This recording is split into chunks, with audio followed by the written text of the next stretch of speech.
Certain economic times, you've got to do whatever you can to save money. One of our biggest expenses can be our cars, especially when unexpected repair bills hit. Not anymore. If you own a vehicle with less than 130,000 miles, is less than 12 years old, has a warranty about to expire, or even no warranty at all, you could stop paying for car repairs. Roadside assistance, towing, and rental coverage are all included. Don't wait for the next repair. Make one free call right now to see if you qualify. If your vehicle is less than 12 years old, has less than 130,000 miles, even if it's out of warranty, paying for car repairs can become a thing of the past. Call us right now and get your car protected before your next repair bill hits. Get protection and no more repair bills. Call 800-696-1030. Again, 800-696-1030. That's 800-696-1030. 800-696-1030.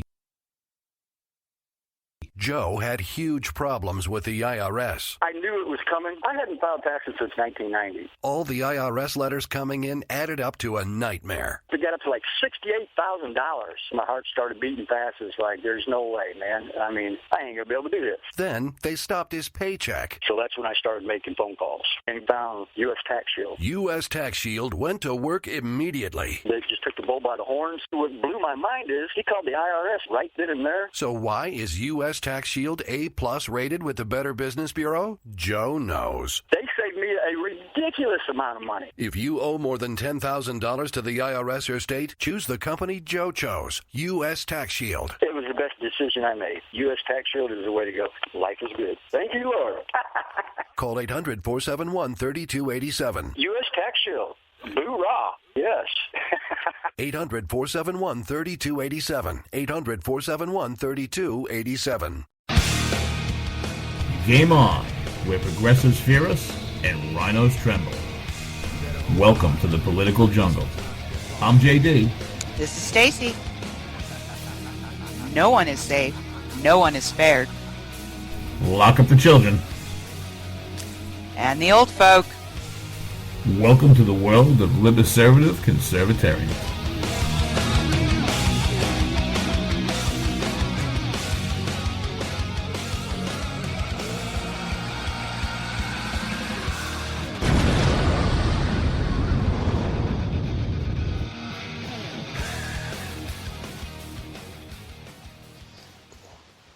And good Thursday evening, everybody. This is Stacey without K98 JD this evening.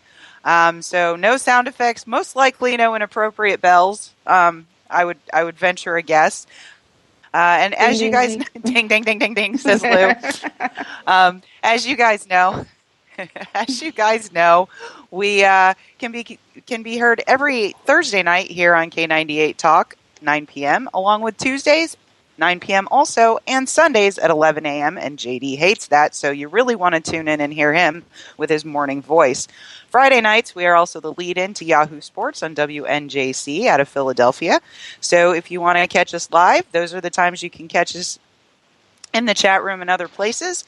And as always, you can go to Spreaker and download our full library of shows using hashtag JD and Stacey, JDANDSTACEY, and you will get every show we have done to this point. And clearly, since JD is not here this evening, I need to introduce my lovely co-host for the evening, Miss Lou Esposito. Good evening, Lou. How are you? Good evening, Stacey. I'm good. How are you tonight? I'm doing great. Lots of craziness going on over here in the States, huh? Yeah, it is. Yeah, it's pretty nuts. Yeah, well, now they want to take our guns. We had that nifty filibuster yesterday. Mm-hmm. That was a pretty cool little stunt. To many accolades from the mainstream media and people who still think there's something called an assault rifle. Right, exactly. I love it when the Senate actually filibusters to take away a constitutional right. That's awesome. It's a beautiful thing, yeah. And I forget the name of the lovely representative in Washington, D.C. that was on TV this morning saying due process is the problem. Oh, so it's not just number 2 they want to take away. They want to take number 4, number 5. I mean, they're just going to start pulling them in. Well, yeah, exactly. And we also have, basically 3 presidential candidates who don't understand the first thing about the First Amendment. So you know, and we would like to thank Senator Joe Manchin for telling us that we don't really need due process.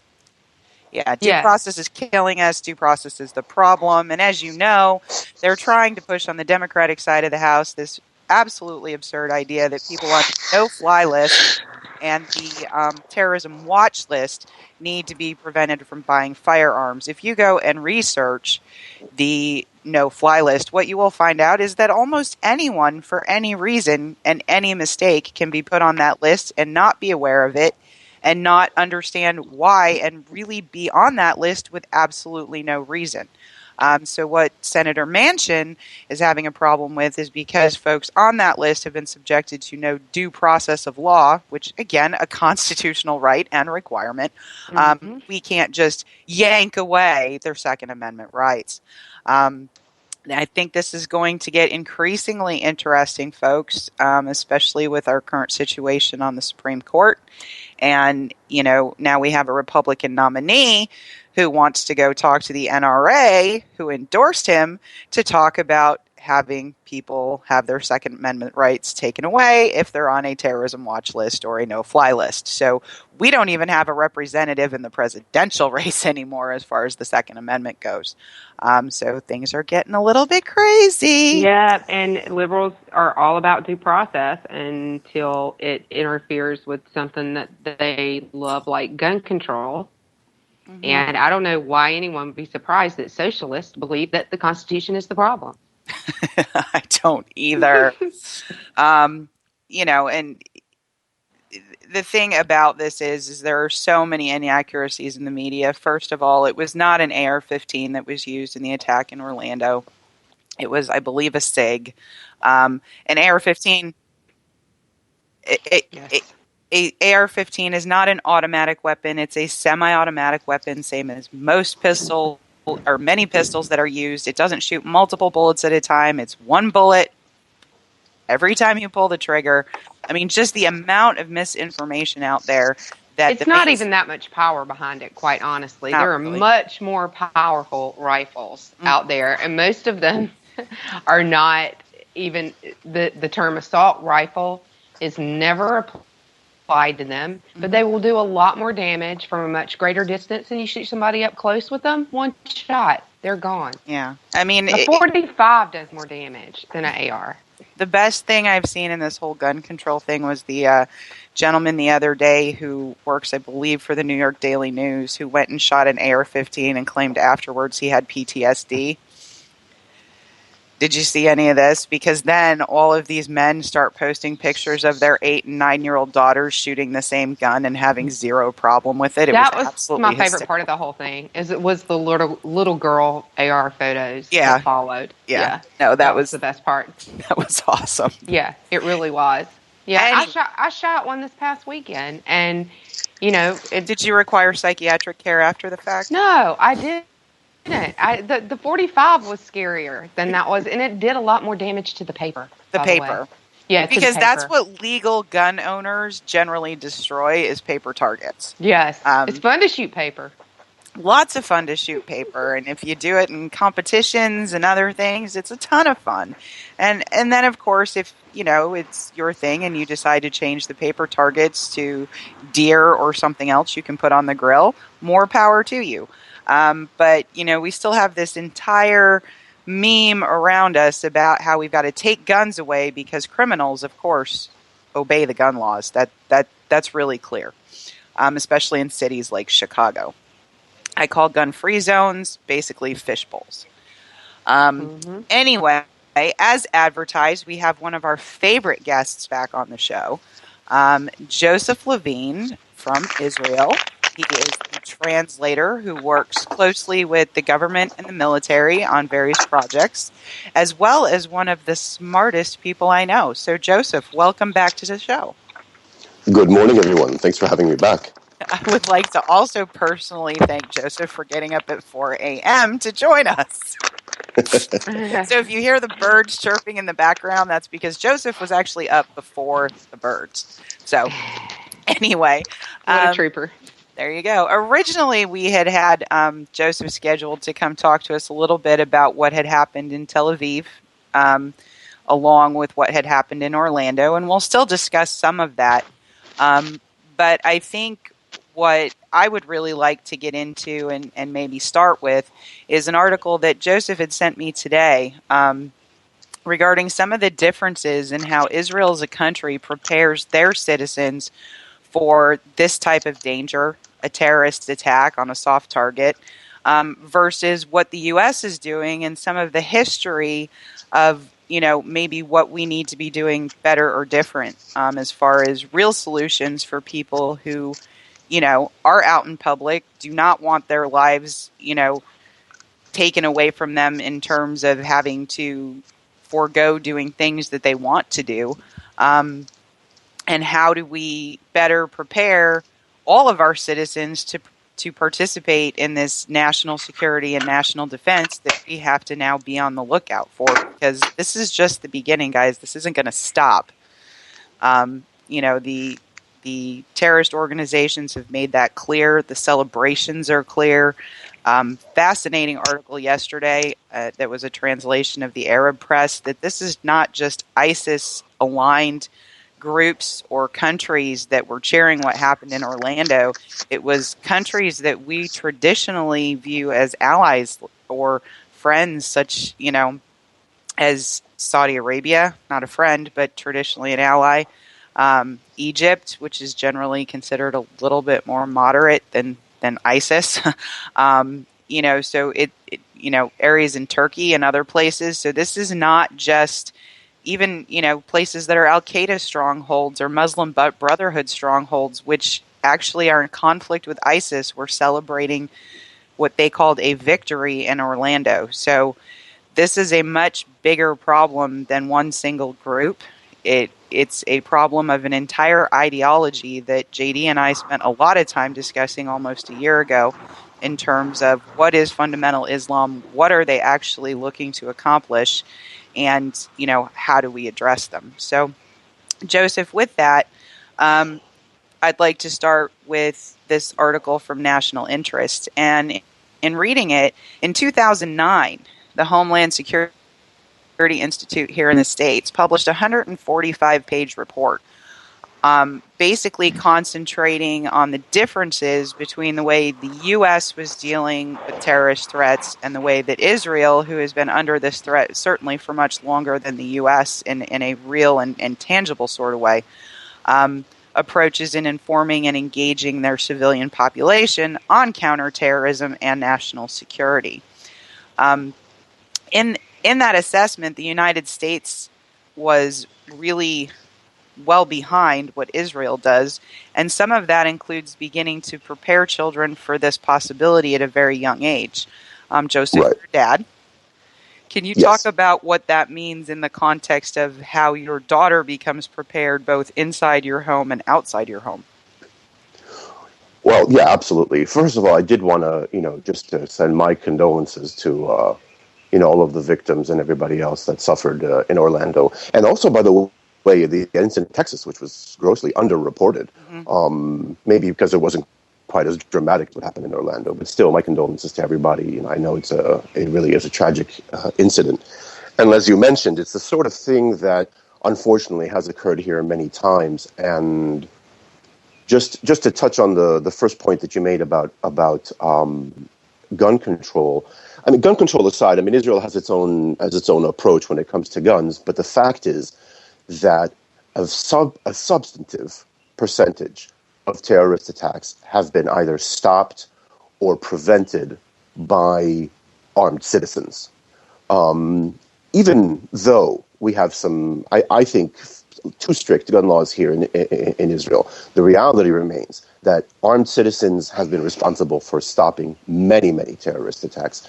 And the mayor of Jerusalem, I think you recall, I tweeted this to you, the mayor of Jerusalem actually encouraged all of the citizens of Jerusalem that are armed to carry their guns at all times. He went and got his gun license, and he carries his gun around openly, just to make the point that if you do have a weapon, you ought to have it with you at all times.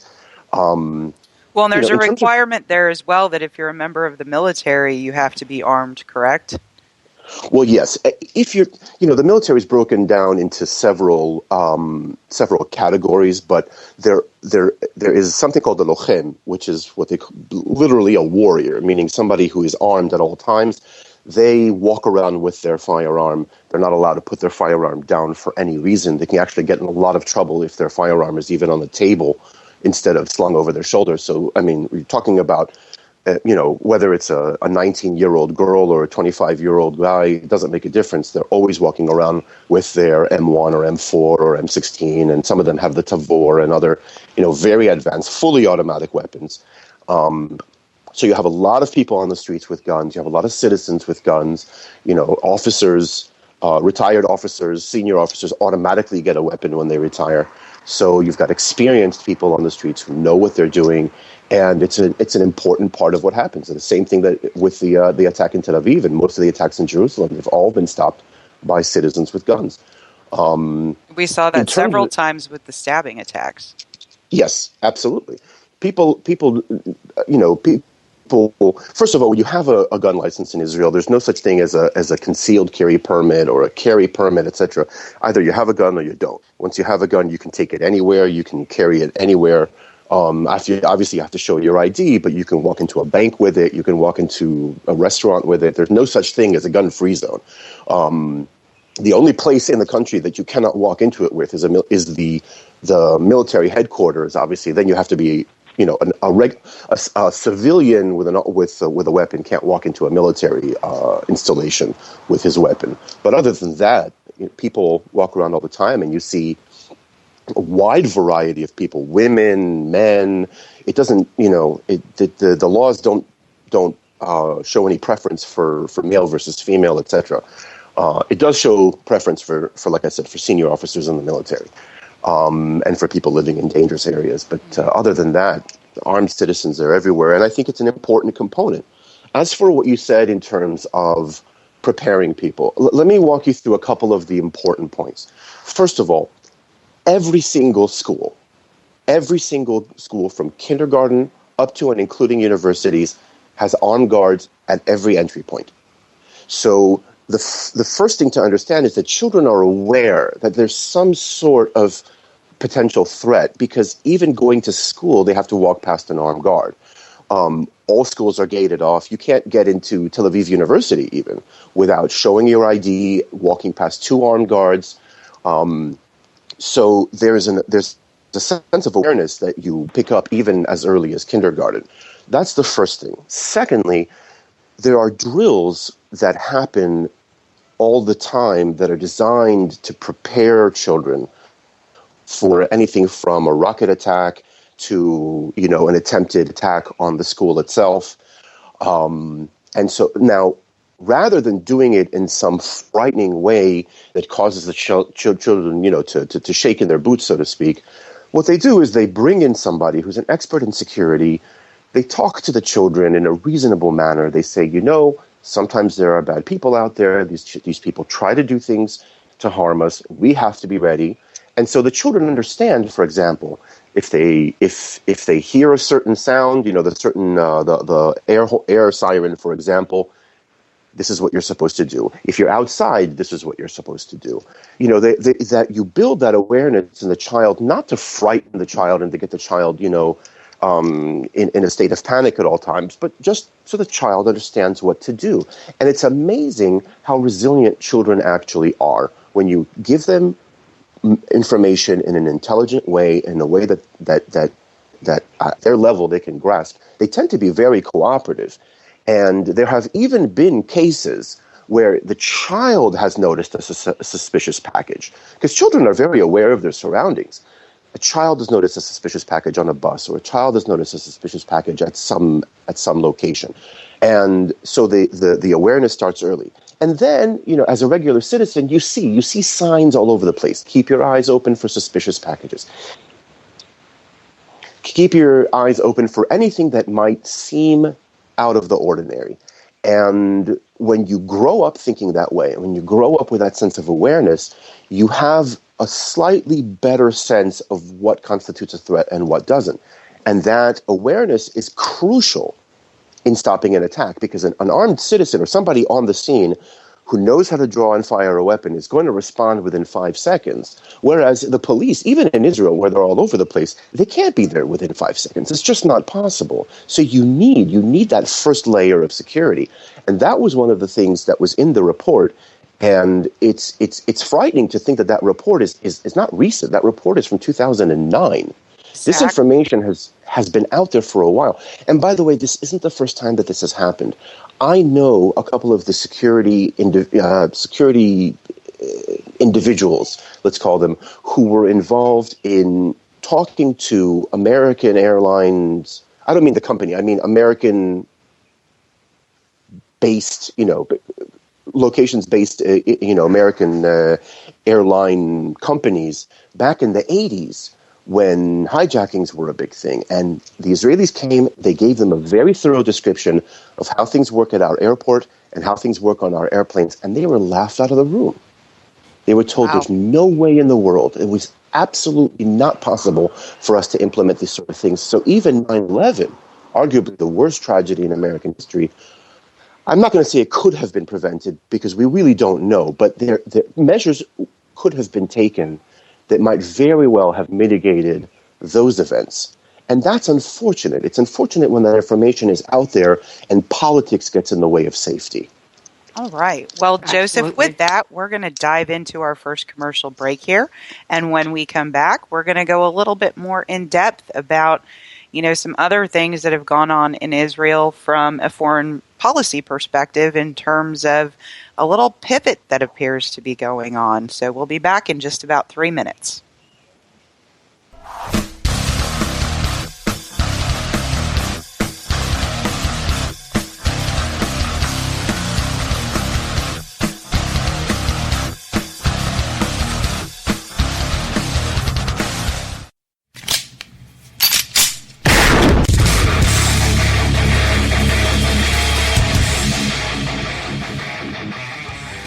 This is Slickery Trigger for Rebel Road Tactical. With proper care and feeding, your pistol will be ready when you need it. There to save your life. Shouldn't your gear be that good? Whether you need a holster for comfortable everyday carry or a tough-as-nails holster for your next training course, Rebel Road Tactical has what you need. Check us out on the web at rebelroadtactical.com.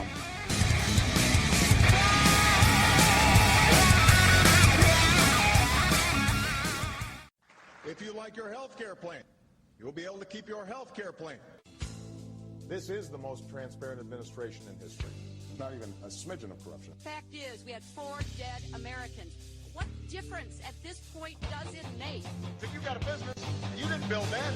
The feeling most people get when they hear a Barack Obama speech, I felt this thrill going up my leg. I don't have that too often. Steady. It's time to hear the truth about America's biggest challenges.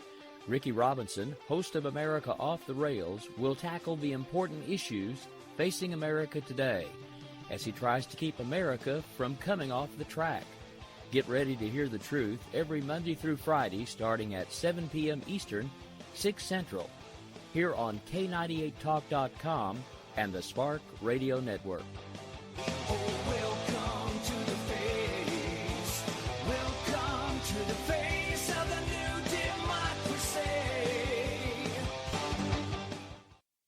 Are you conservative in a world of liberal? Yep. Mm-hmm. Well, you're not alone. Hey, I'm Daniel Stafford, host of the Stafford Voice, and I'd like to invite you to tune in each Monday, 10 p.m. Eastern, where I'll break down the events of the week, and together we'll learn about how they affect you. So, sit back and get ready for the good, the bad, and the ugly of talk radio right here on K98 Talk.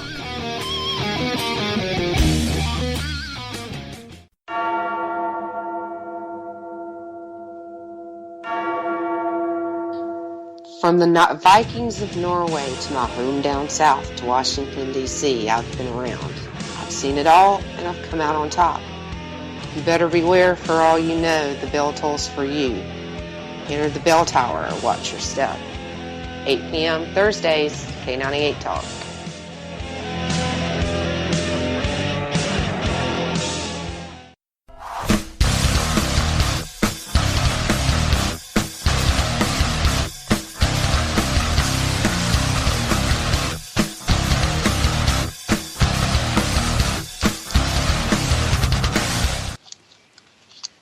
And welcome back. We're so glad that because Lou is my co-host tonight that everybody put on pants in chat. We have no one naked, so I thought that was very respectful. You know, when JD's here, that's not always the way it goes. But seriously, so I can't call them the nakedest chat room. No, they're not. They're not the nakedest chat room tonight. They all put clothing on. You know, just out of respect for you, Lou. They apparently like you. Oh, thank you.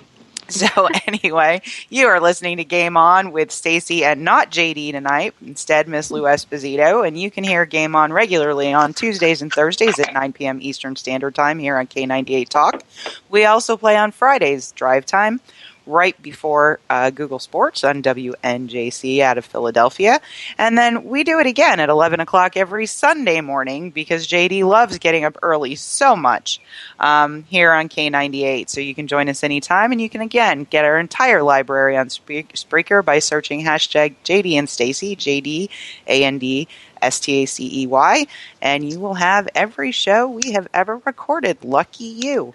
So we are with Joseph Levine this evening talking about Homeland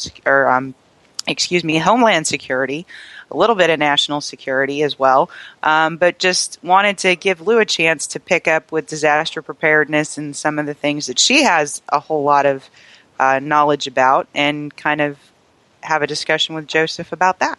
Well, we were talking about, during the break, we were discussing the pivot that took place between administrations, and most of the audience already knows that I just finished a 10-year stint with the Red Cross about a year ago, and it was really clear, boots on the ground, when you're working with local emergency management organizations, the pivot that took place. And when I came in 2004, 2005, it was we were very focused on where the terrorist attacks were going to take place, and we drilled and we exercised potential terrorist attacks, and there were a lot of live shooter discussions that our active shooter discussions that took place and where they would take place. Now, a lot of, like the article said, and I think you had mentioned drills in schools. So a lot of them were around schools, but we had discussions about other places that they might take place.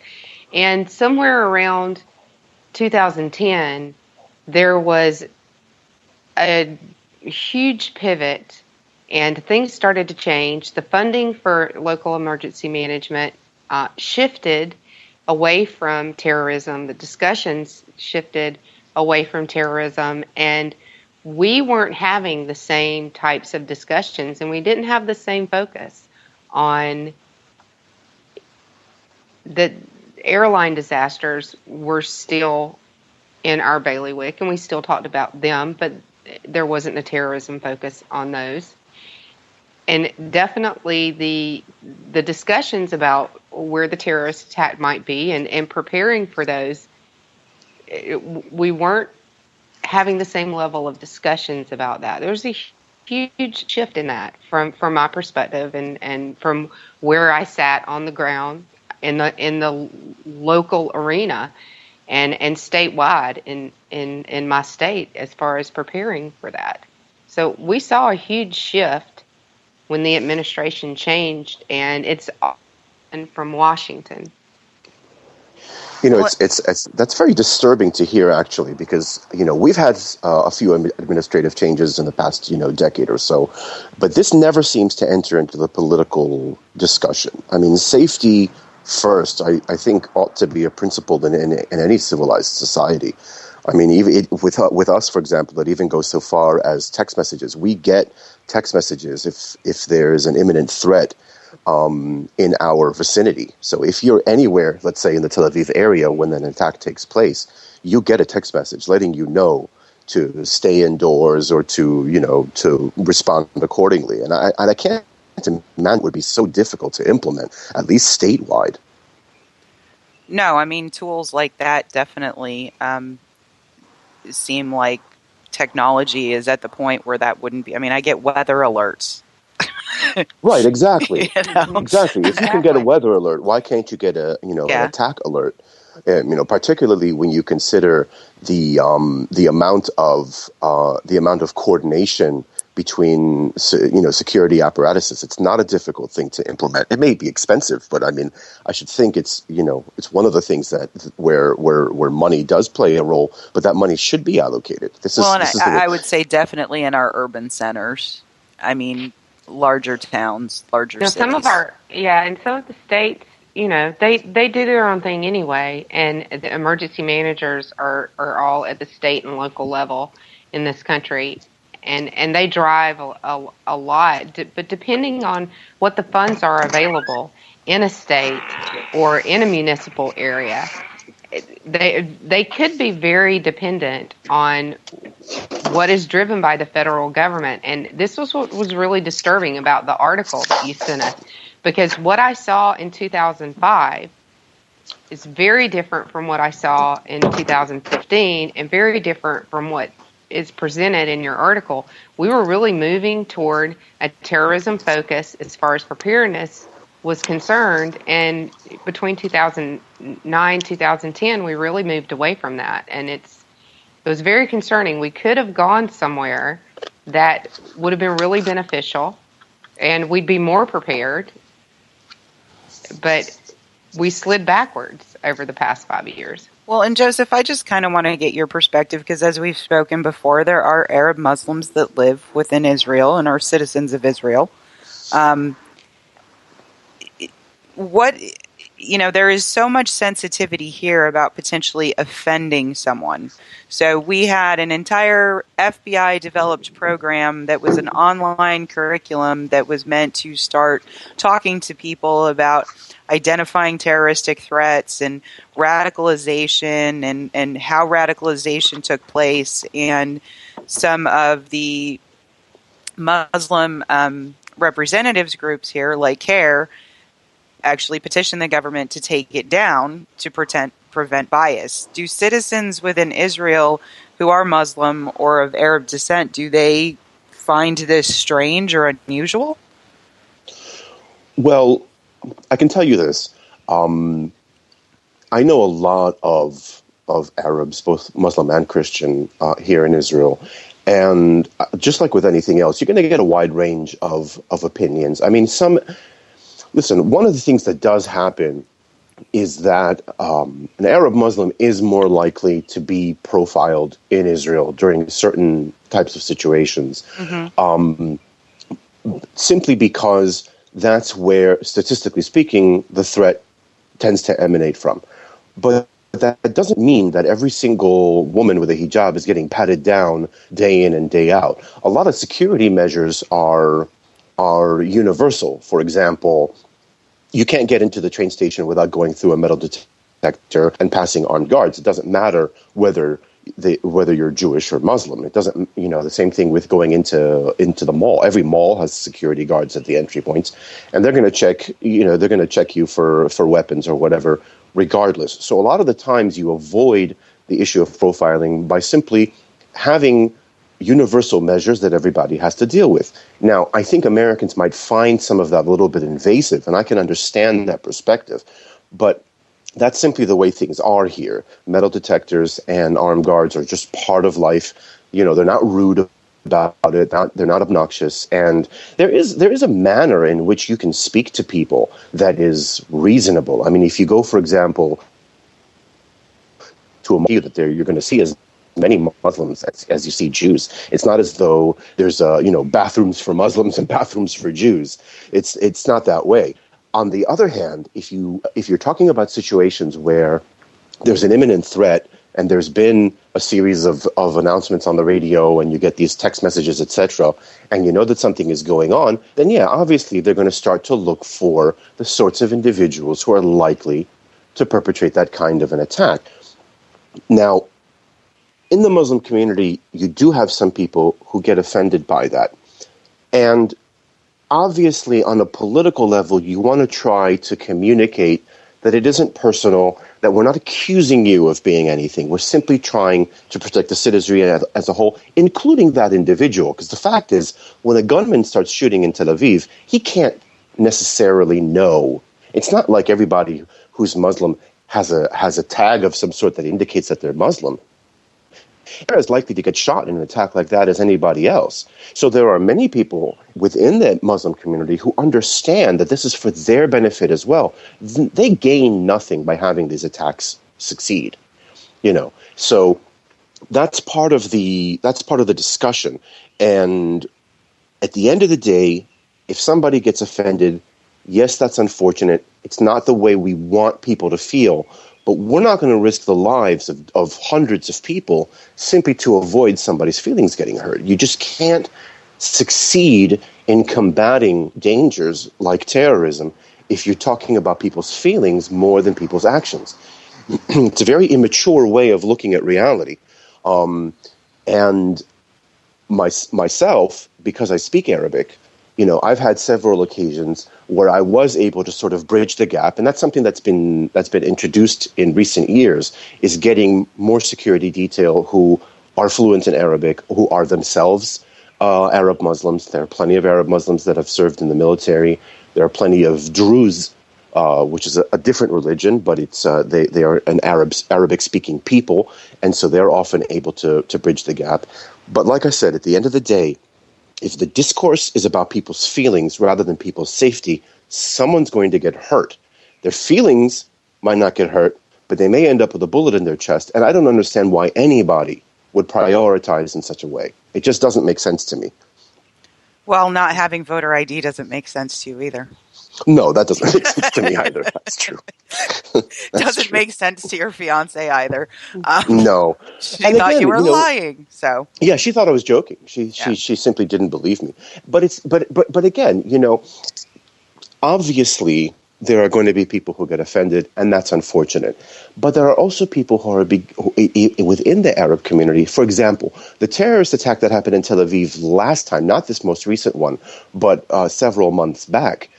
Not only were several Arabs injured in the attack, the guy then hijacked a taxi driven by a Muslim, and that guy was found dead several hours later. So there's an awareness that's growing within the Arab community that they're not immune to this. Once this guy has attacked and needs to get away, he had no reservations about killing a Muslim man who was just trying to do his job as a cab driver. And so incidents like that increase awareness. And yeah, you have to do some community outreach, for lack of a better term. Obviously, you need to bridge that gap in terms of awareness and sensitivity. But like I said, safety comes first. The safety of the citizens as a whole comes first. And I think it's very reasonable. And I think mature people can have that discussion without, putting their fingers in their ear and running out of the room. I know we're running out of mature people on the left. We actually have a bunch of special little snowflakes at Yale who think they shouldn't have to study Shakespeare in a poetry class because he's too white and it triggers them. I'm not even kidding you. It's getting. I don't know what to say about that. Yeah, as we go down in age, we're seeing what I would say a decrease in ability to have those kinds of rational conversations that prioritize. And it's more divided, more based on identity. I mean, you've even seen this around the Orlando shooting. There is so much more focus on the sexual orientation of those who were targeted than there is on the fact that there were 49 Americans who were killed. Right, exactly. That should be the only issue at hand. That is the only issue at hand for the vast majority of conservatives and Democrats and progressives. But you have these pockets that like to use this to divide people and bring up disagreements in the past and actually blame this not on Islamic terrorism or radicalization, but on domestic disagreements about policy issues related to the gay community or other things. And it's really, really disconcerting when you're just, a citizen who's going, we need to be safer.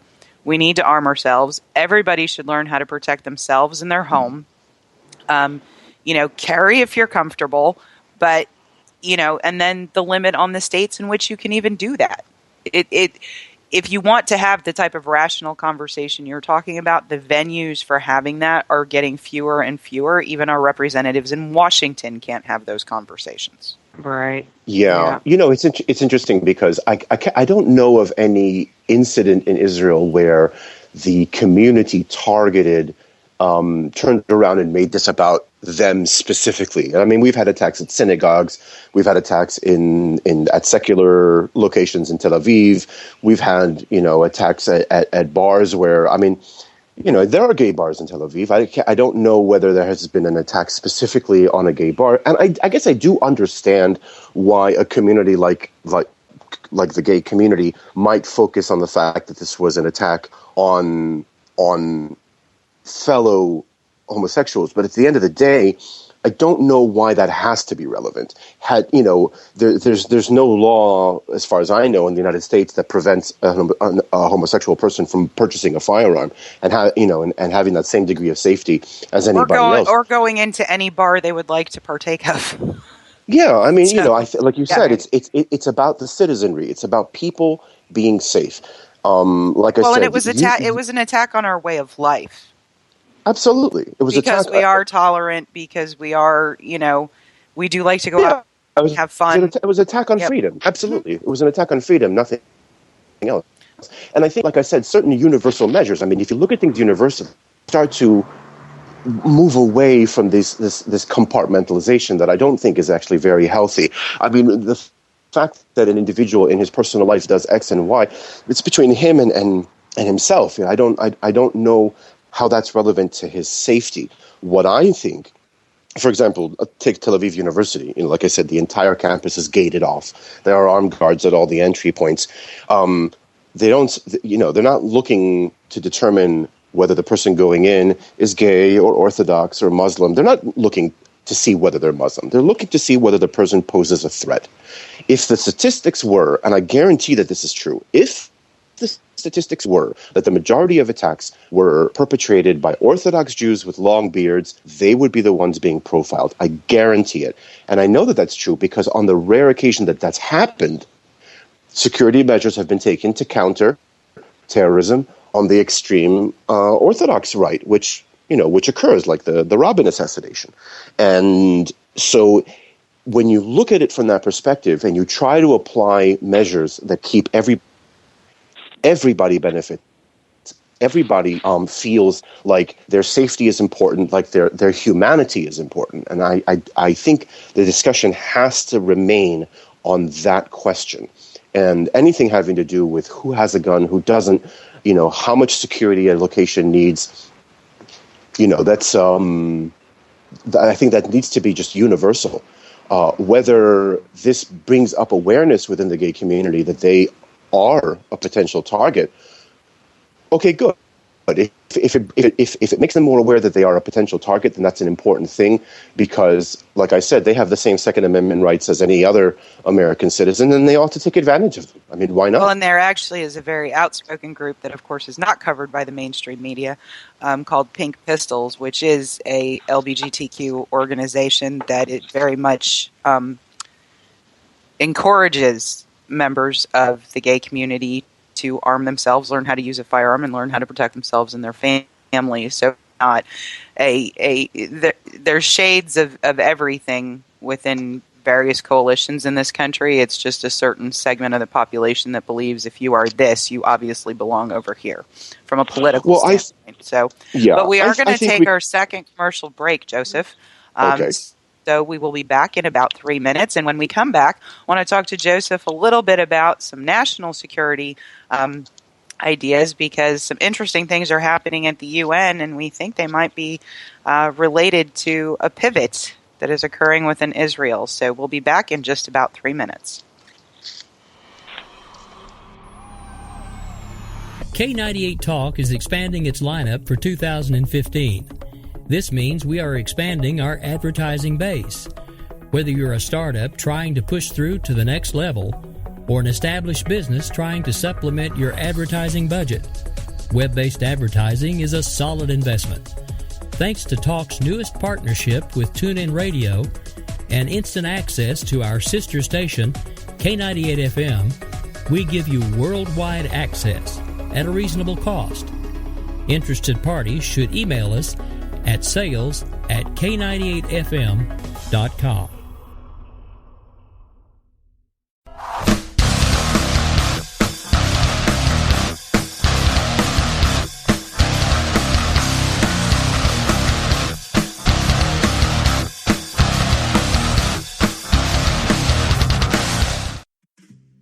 everybody. This is Jason, host of According to Me.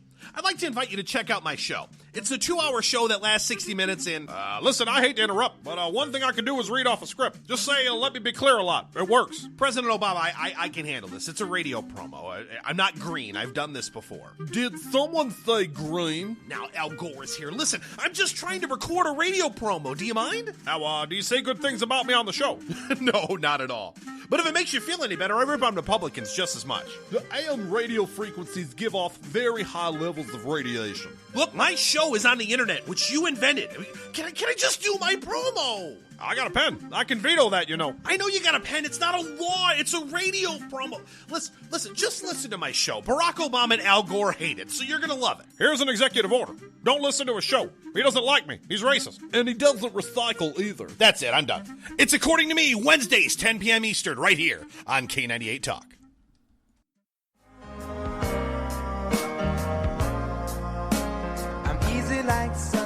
Wondering why you're up early with us on a Sunday morning making a cocktail? News lately got you drinking? Hungover from the mainstream media by Sunday? We are, and we got you covered. We sure do. We got your hangover cure for those weekly news blues. So sit back, top off your mimosa, and add some Baileys to that coffee. Take a match to your copy of the New York Times. Light, funny, and oh yeah, news with booze. And a lot of laughter.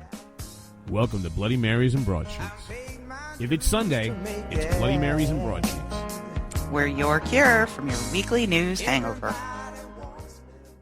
We will never fully understand what we've asked of our military service members or their families, asking them to put themselves in harm's way, to endure it all. But we do understand that it's our turn, our duty, to keep them secure for the rest of their lives. Wounded Warrior Project long-term support programs help our most severely ill or injured veterans live independently, at no cost, for life, so that they might stand at ease. Join us at findwwp.org. K98 Talk is expanding its lineup for 2015. This means we are expanding our advertising base. Whether you're a startup trying to push through to the next level, or an established business trying to supplement your advertising budget, web-based advertising is a solid investment. Thanks to Talk's newest partnership with TuneIn Radio and instant access to our sister station, K98 FM, we give you worldwide access at a reasonable cost. Interested parties should email us at sales@k98fm.com.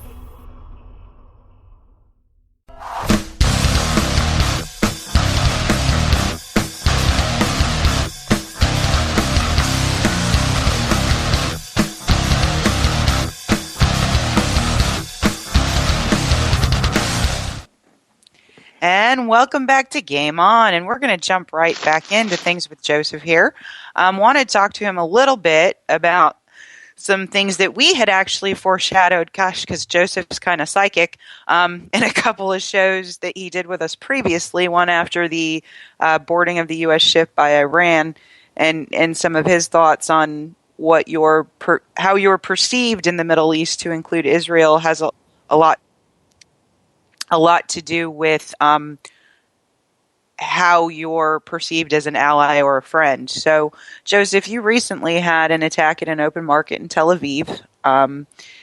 It was stopped relatively quickly, but you still did have some loss of life, and it was shocking because it's a very popular place where people gather with family and friends.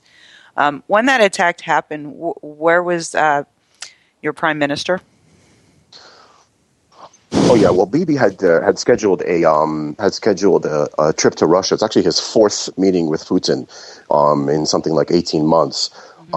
So he was there at the time, but obviously, he got on the next plane back, and he arrived, within a reasonable amount of time to address the matter. He's been. This is something that we spoke about. The relationship with Russia, I think, was an inevitability once the situation with the Obama administration got as bad as it did. I mean, there's a lot of people in Israel, from citizens to politicians, who simply don't feel as though they have a real ally in the Obama administration. And when that persists, it's one thing if you have a little rift between nations. I mean, that's going to happen.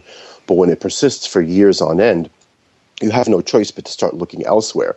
And in general, the Middle East has become sort of a chessboard for Putin. I mean, he's having a lot of fun here, just taking control of any power vacuums that have been left by the Obama administration, with Egypt, with Syria in particular. Mm-hmm. And because there have been tensions in the Golan Heights, and there's ISIS not too far from the Golan Heights now, on the border between Syria and Israel, there have been more and more reasons for Israel and Russia to cooperate. But what shocked me was the decision, which is, I think, really unprecedented, for the Russian and Israeli Air Force to start conducting joint drills. Now, I knew that there was some cooperation between the Russian and Israeli Air Force when it came to the airways over Syria. Mm-hmm. There have been several occasions where they've had to communicate with each other to make sure that they don't start having engagements between Russian and Israeli fighters that are trying to bomb either the same or related targets.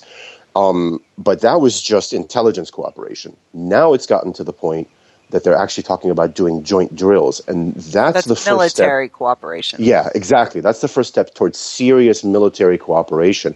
And I never thought I would see the day where Russia, which was involved in arming Egypt and Syria for the Yom Kippur War, is suddenly turning into a military ally. And I don't know that I would necessarily say it's a bad thing, but from the standpoint of foreign policy, I have to look at that as a failure on the part of the Obama administration. The last thing that Obama needs is for Putin to be in such a position of power that now even American allies are starting to turn away. But it's more than that.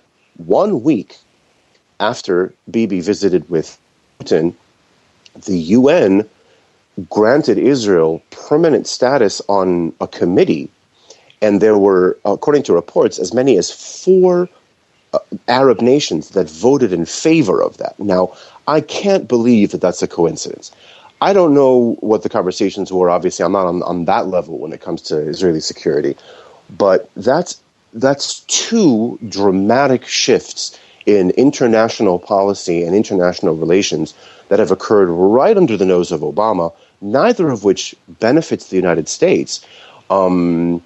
And, you call it Israeli opportunism, you call it Russian opportunism, but at the end of the day, this is a dramatic shift. And I think Americans need to know that their president their country is losing international power. It's losing international influence on a dramatic scale.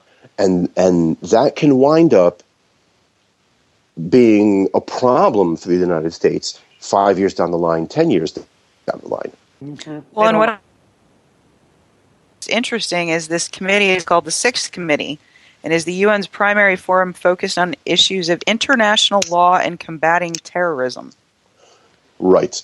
So, normally the UN paints a dismal picture of Israel and often paints the picture of Israel as the aggressor, having a terrible record on women's rights, which anybody who knows anything about Israel knows is just silly. Mm-hmm. But, if with that type of committee being, open to Israel, what kind of influence do you think that might give Israel within the region and within that committee specifically? Well, I think the more opportunity Israel has to inform the rest of the world on how terrorism is successfully, the more people might start to understand why we do some of the things that we do. Sometimes it's just a matter of having that awareness. Part of it also is that Fatah al-Sisi, the current leader in Egypt, is also very, very strong in terms of anti-terrorism measures, mm-hmm. and he also has very strong cooperation with Netanyahu. And so I suspect Egypt was one of the countries that voted for it. I suspect Jordan was probably one of the other. I wonder who the other 2 were, but it wouldn't surprise me if one of them was Saudi Arabia.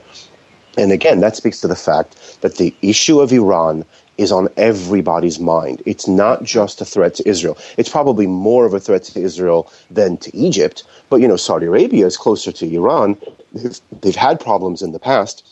Sure. So there's this one terrible decision, which we now know was a completely contrived agreement, the agreement with Iran.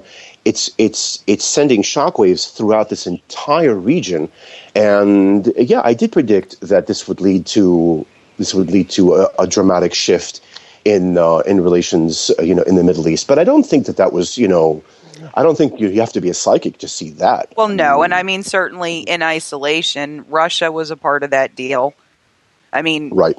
There was kind of the whole G5 there hanging out and making this thing happen. So for some reason, it is being largely blamed on the Obama administration, but it was certainly not the only global player in the room.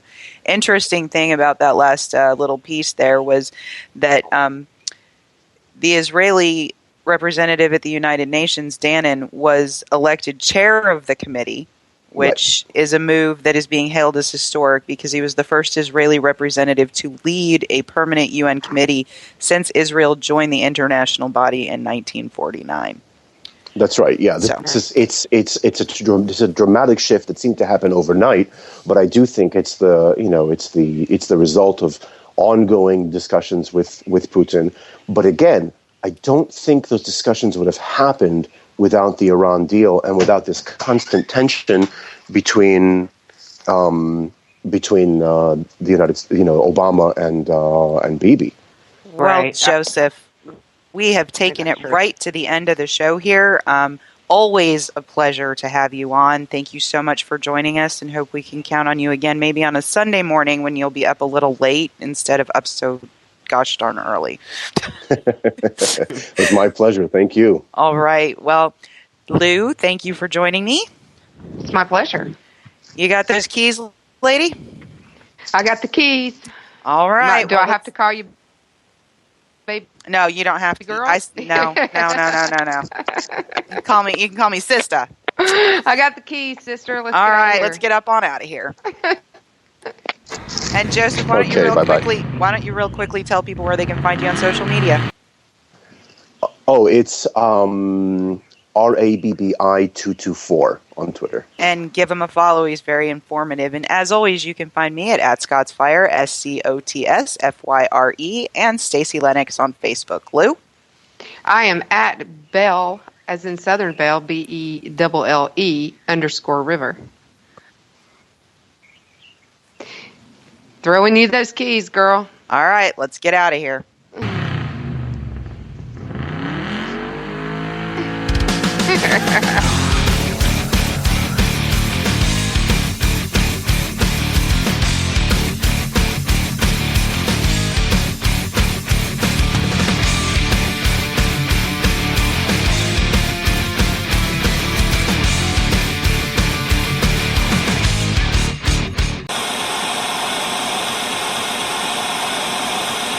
I'm looking for you, you Occupy freaks with your glitter bombs.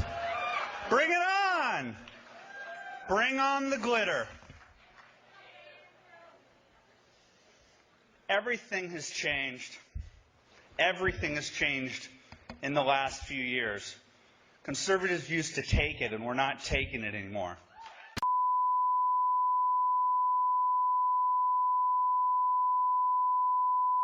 Is debt beating you down? You need discipline. You need the Debt Ninja. If you've been caught in a financial trap and need to be set free, then you need the Debt Ninja.